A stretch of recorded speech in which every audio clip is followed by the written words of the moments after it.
Depois da determinação do presidente Jair Bolsonaro de suspender o reajuste no preço do diesel, ministros discutem hoje a política de preço dos combustíveis. Além de representantes da Petrobras e do BNDES, participam da reunião o ministro Onyx Lorenzoni da Casa Civil, da Economia Paulo Guedes, de Minas e Energia Bento Albuquerque, da Secretaria de Governo Santos Cruz e da Secretaria-Geral da Presidência Floriano Peixoto. Paulo Guedes disse nesse final de semana que é possível consertar a situação da Petrobras e que teria mais informações quando voltasse de Washington, onde participou de reuniões do FMI, abro aspas para o ministro.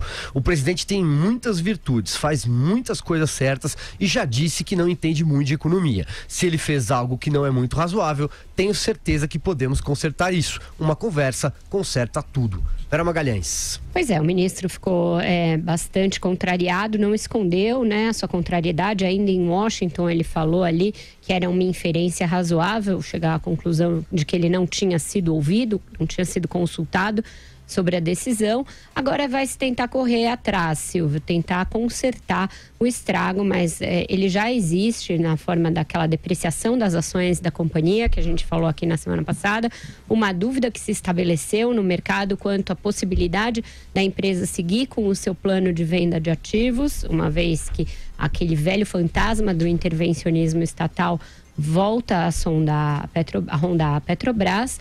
E a gente, qualquer medida que vier agora vai ser paliativa. Pode ser que venha um novo tributo que compense esse tipo de coisa, subsídio do preço do diesel a partir do executivo, uma série de remédios que a gente já viu sob Dilma Rousseff, viu sob Michel Temer também, na época em que teve de soltar um pacote emergencial para encerrar a greve dos caminhoneiros, mas nada disso está de acordo, está em consonância com o receituário liberal, que manda que o preço dos combustíveis seja determinado pela cotação internacional, nada além disso. É assim que deve ser feito para que a empresa tenha competitividade, para que ela siga as regras de mercado, do mercado no qual ela está inserida. Então, um nó de difícil desatamento esse, porque o Bolsonaro foi voluntarista, agiu, ligou para o presidente da Petrobras, Roberto Castelo Branco, antes mesmo de qualquer consulta à equipe econômica. O próprio ministro da Infraestrutura, Tarcísio Gomes, que deve participar dessas reuniões, tem aí uma série de sugestões, pelo que eu apurei, para fazer sugestões que seriam aí para acalmar os caminhoneiros, que não precisariam passar por medidas drásticas como essa intervenção na Petrobras, mas nada disso foi feito antes. O Bolsonaro agiu, o prejuízo já está dado para a imagem da companhia, para as ações, etc. E agora vai se tentar um paliativo. Vamos ver como fica. O saldo que fica desse episódio é muito ruim. Ruim para a autoridade do Paulo Guedes, ruim para a independência da Petrobras, e o seu presidente saiu totalmente humilhado do episódio, não foi consultado, foi um títere ali nas mãos do Planalto, e muito ruim também porque passa aos caminhoneiros uma mensagem de que o governo vai ceder a qualquer ameaça que eles fizerem. Andreasa, passo a bola para você aí. É impressionante como os governos brasileiros estão submetidos à revolução dos caminhoneiros, né? Como os caminhoneiros, como categoria, como grupo de pressão, têm poder. Foi assim no governo Temer, é assim no governo Bolsonaro, com uma diferença importante e curiosa. Contra o governo Temer, o movimento dos caminhoneiros, a revolução dos caminhoneiros, era um movimento de oposição. Aliás, onda surfada pelo bolsonarismo, como nós muito falamos aqui. Agora, não. Agora, e isso é muito importante, o movimento dos caminhoneiros é base de apoio do bolsonarismo, é componente do bolsonarismo, dá suporte ao governo Jair Bolsonaro, de modo que tanto Temer quanto Bolsonaro cederam, e cederam mal, e cederam sem negociação, e cederam rapidamente, mas por motivos diferentes. Bolsonaro tem interlocução com os caminhoneiros, cede, portanto, claramente, eu não tenho dúvida disso, para agradar um grupo de pressão que é constitutivo da sua base. Esse é um ponto. A consequência é dúvidas sobre o receituário liberal aplicado nesse governo, enfraquecimento do presidente da Petrobras, um dilema para o ministro da Economia, Paulo Guedes. A dúvida, porém, agora me parece muito claro também, é sobre como fica a relação de Jair Bolsonaro e Paulo Guedes, de Paulo Guedes e Jair Bolsonaro, do ministro da Economia liberal, supostamente com carta branca, num governo que dá uma carteirada, uma canetada antiliberal, claramente, novamente, sem consultá-lo. Eu tenho para mim que convém tranquilizar as pessoas. Não há uma rota de colisão entre Paulo Guedes e Jair Bolsonaro, muito pelo contrário. Paulo Guedes me parece disposto a abraçar, a abrigar, a aceitar, a tocar para frente, a desviar, a encontrar uma solução alternativa que não o coloque em rota de confronto com o bolsonarismo e com o movimento dos caminhoneiros, que é elemento constitutivo fundamental do bolsonarismo, ao contrário dele, Paulo Guedes. Então, dessas reuniões, o que a gente pode esperar é a reafirmação da parceria conservadora liberal, para quem acredita na durabilidade disso, uma ótima notícia. A gente pode esperar também algum tipo de solução que faça com que o Guedes dê ao mercado algum sinal tranquilizador, apontando para um modelo adiante de reajuste do preço do diesel, talvez simplesmente empurrando um pouco mais para frente o reajuste que seria na semana que vem. Fala-se, e é muito ruim, da participação do BNDES nessa solução, mais intervenção estatal nesse caso seria, mas eu não tenho muita dúvida de que o Paulo Guedes está muito feliz com a posição que ocupa, muito satisfeito com o seu cargo no governo, com o seu projeto liberal a ser implementado e pouco disposto a esticar a corda com o bolsonarismo nesse momento. Vamos lá, opinião agora do Alexandre Borges.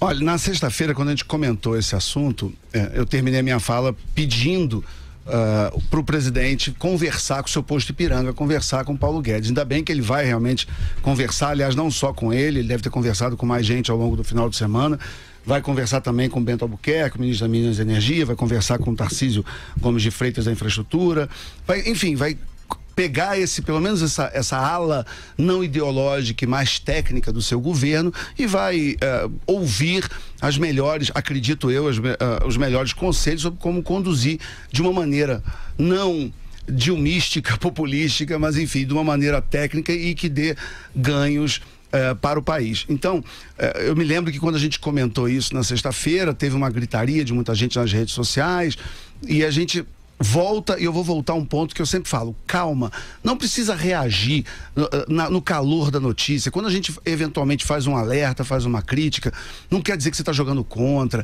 a gente está alertando um problema, né? A gente está dizendo, olha, teve uma declaração ruim, teve uma decisão ruim, provavelmente existe uma chance, uma margem para que o governo inclusive volte atrás e que o presidente volte atrás, como talvez aconteça.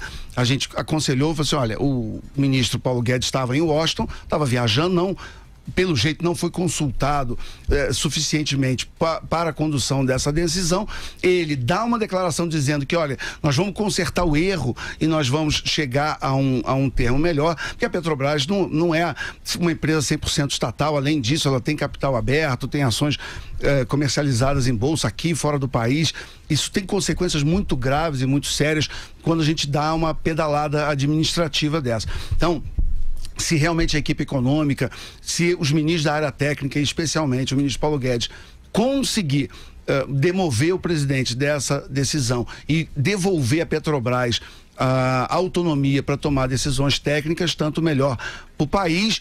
E mais uma lição para a turma que sai correndo nas redes sociais, já defendendo, já xingando, já gritando, que não dá tempo ao tempo, não espera a notícia se desenvolver suficientemente para entender qual vai ser o seu desenvolvimento. E para terminar, eu queria também fazer, antes de até da gente, vamos refletir um pouco mais sobre essa briga, vamos dizer, ideológica entre a ala, vamos chamar de Steve Bannon, mais intervencionista, populista, e uma ala mais liberal e técnica, representada pelo Paulo Guedes.